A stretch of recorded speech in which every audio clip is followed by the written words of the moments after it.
Good evening. आज हम लोग बात करने जा रहे हैं भारत के एक्ट ईस्ट नीति के बारे में।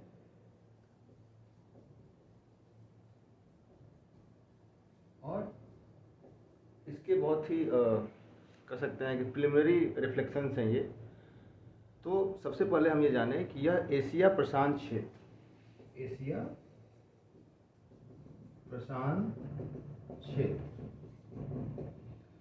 यह एशिया प्रशांत क्षेत्र के साथ संबंधों को बढ़ावा देने हेतु एक राजनीतिक या राजनयिक पहल है। यह आसियान देशों के आर्थिक एकीकरण तथा पूर्वी एशियाई देशों के साथ सुरक्षा सहयोग पर केंद्रित है। तो अगर हम इसको सबसे पहले देखें तो एशिया प्रशांत क्षेत्र की बात आती है, उसके बाद आसियान देश,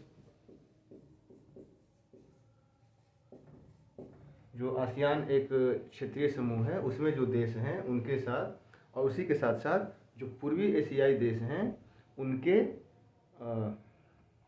साथ सुरक्षा सहयोग पर केंद्रित है। तो कहीं ना कहीं एक जो आप कह सकते हैं इकोनॉमिक इंटीग्रेशन और सुरक्षा सहयोग। तो अगर हम इन दोनों ही बिंदुओं को देख लें तो सिक्योरिटी प्लस इकोनॉमिक इंटीग्रेशन, सुरक्षा सहयोग और आर्थिक जो इंटीग्रेशन है उस पर निर्भर करती है।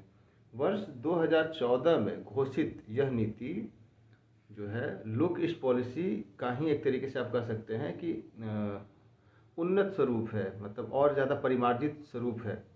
अब इसकी शुरुआत की बात करें, अगर हम इसके हिस्टोरिकल इवोल्यूशन की बात करें, जीनोलॉजी की बात करें, तो 1992 में नरसिम्हा राव, पीवी नरसिम्हा राव जब प्रधानमंत्री थे तो उन्होंने इसकी शुरुआत की थी। और इसका जो मुख्य उद्देश्य था वह था कि भारत के जो उत्तर पूर्वी क्षेत्र हैं उनके साथ आर्थिक विकास में सुधार किया जाए। यह जो क्षेत्र है यह दक्षिण पूर्व एशिया का एक तरीके से प्रवेश द्वार है। तो आप इसको भी देख सकते हैं कि जो हमारा इस पॉलिसी के जो टारगेट है दरअसल वह दक्षिण पूर्व जो एशिया है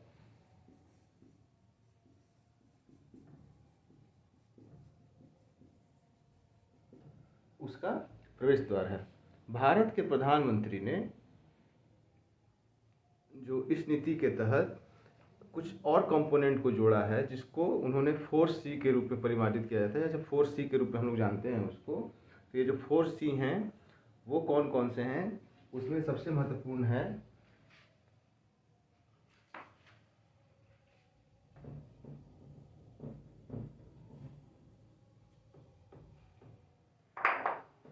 फोर सी की बात कर रहे हैं हम, इसको हम ऐसे देखने की कोशिश करें तो कल्चर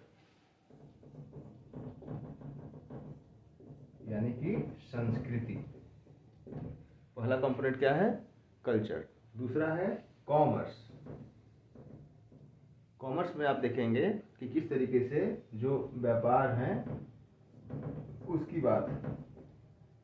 तो कल्चर देन कॉमर्स, इसके साथ साथ जो तीसरा कंपोनेंट है वह है कनेक्टिविटी का। कनेक्टिविटी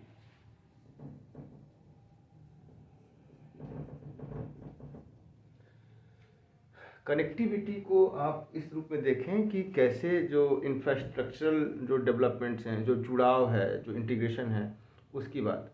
और जो सबसे महत्वपूर्ण है वह है capacity building. Capacity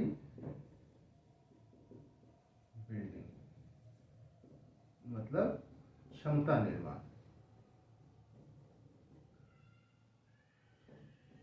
commerce, culture, connectivity and capacity building. तो ये जो चार कंपोनेंट है जिसे 4C के रूप में हम देख सकते हैं, 4C। तो जो आपका एक्ट ईस्ट पॉलिसी है उसमें यह परिमार्जन हुआ है, यह जो एक तरीके से उसमें चेंजेज हैं हम इसको भी उस रूप में देखें। तो कहीं ना कहीं ये जो पॉलिसी है ये अपने टाइम से लगातार चलती आ रही है और इसमें और भी चीज़ों का इंक्लूजन हुआ है। इसका जो टारगेट ग्रुप है उसको और ज़्यादा परिशोधित करने की कोशिश की गई है। आज के लिए इतना ही, कल फिर किसी नए विषय के साथ।